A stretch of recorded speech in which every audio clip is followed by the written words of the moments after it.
Hi everyone, it's Ren here. Welcome to this hotel room, guys. Hope you're well today. Today is Sunday for you, still Friday for me. I still have a bit of time to record a video, it turns out, and an idea just came to me. It's more almost in the form of a question, and it's a question about how do you relate to your body or to embodiments. It's kind of at once a complex, abstract, and vague question, and in another way, a very intimate question. So we'll see how that turns out, but I'll explain to you in a minute why I came to think of that. First, before I forget, you can support me on Patreon. Don't forget that you can support me on Patreon and that your support is massively precious and very important. Thank you so much to my supporters, both old and new. And it just massively helps the channel. So thank you for considering that. There's a link down below, as well as links to my two books, The Infinite Castle and The Ecstatic Soul. It's probably a link to the interview as well, which is my first book. So if you want to check out, they're all less than $10, and you can check my book on the INFJ if you're interested in a deep dive into the INFJ consciousness. The other books most likely have INFJ protagonists of the sort as well, but they're a bit darker, they're more fiction. If you're into, Dostoevsky, Kafka, modernism, postmodernism, Murakami, existentialism, you might be into them, and that supports me too. So check them out. So now, in terms of how you relate to your body, I mean, the question is one that I think is actually a very important one to ask. INFJs, and yet probably one that is not asked very often. The reason why it's not asked very often could be partly because it could be seen as an intimate question, but also because like if you look at the function stack of the INFJ, well, you think, okay, like SE is inferior, very often, maybe most of the time, it's not the one that's prioritized in the cognition of the INFJ, even though it's the one that's related to the body most, arguably. So not going to be prioritized, but at the same time determines a lot of the existence of an INFJ as much as it does of any other type, really.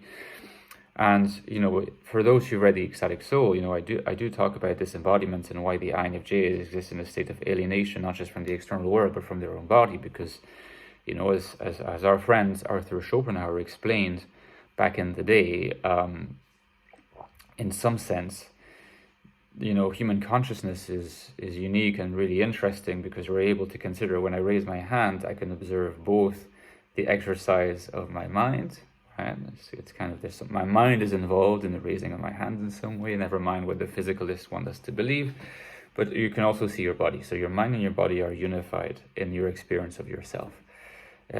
Your body is in some sense your mind, and your mind is in some sense your body. It's kind of there are some thoughts to that effect, little bits of exploration done to that effect in a very kind of sketchy and abstract way in The Infinite Castle, my latest book, particularly with the character of Dolores, who happens to be a black card. If that sounds intriguing to you, you can get The Infinite Castle. But I will not push the marketing any further. But I wanted to sort of get a sense of how you relate to your body, because it seems to me, observing different types of INFJ, people that I really believe show all the distinctive traits and features of being INFJ. I have no reason to doubt that they are INFJ. And they seem very embodied and comfortable in their body, and others seem, and I would belong, I think, as much as I hate to say it, in that latter category, more in the category of people who don't feel that comfortable in their body. I think, when I was a kid, that also manifested not just in being in my thoughts and ignoring my bodily needs sometimes, whether it be eating or other things, but also just having a slightly strange and distorted relationship to some bodily functions, such as eating, for instance. I always felt that, it's weird, but I always felt that, like, most people were able to relate to eating as something that's just naturally part of their life, and it becomes this kind of orchestrated thing that just has a certain logic and almost a certain rhythm to it.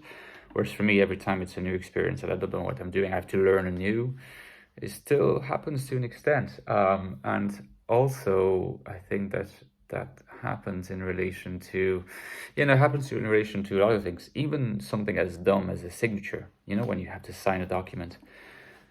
I always feel like every new signature I do is a new signature, whereas for a lot of people it's automatic, and because it's automatic and it attains a certain grace. When you look at an author you really like on Wikipedia, sometimes they show you the signature and it always looks so nice, and I always feel like if I happen to be a famous author, not to say that I want to be or will be, but that my signature will look so silly because it always feels so uncertain, and I just cannot help but feel like there's a link between that uncertainty and if you're SE, and this sense of being alienated from the expressions of my physical body, particularly my physical body. And I just felt like asking you, like, is this something that you guys relate to, or do you feel like you're embodied, comfortable in your body and in expressing your body, the various dimensions of your body that can include obviously sensuality and sexuality as well, if you're comfortable talking about that. What I mean to say is that, like,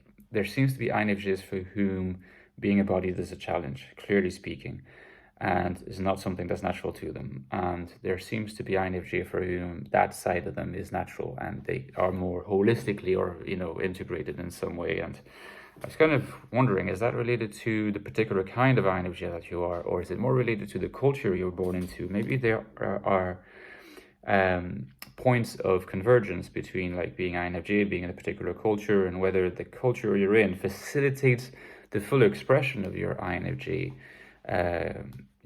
identity. Like, for example, like my wife, I don't want to reveal too much about my wife, but she is she's not from the West, and she comes from a culture where a more oriental culture, so to speak, even though that is far from an ideal term, where it just seems that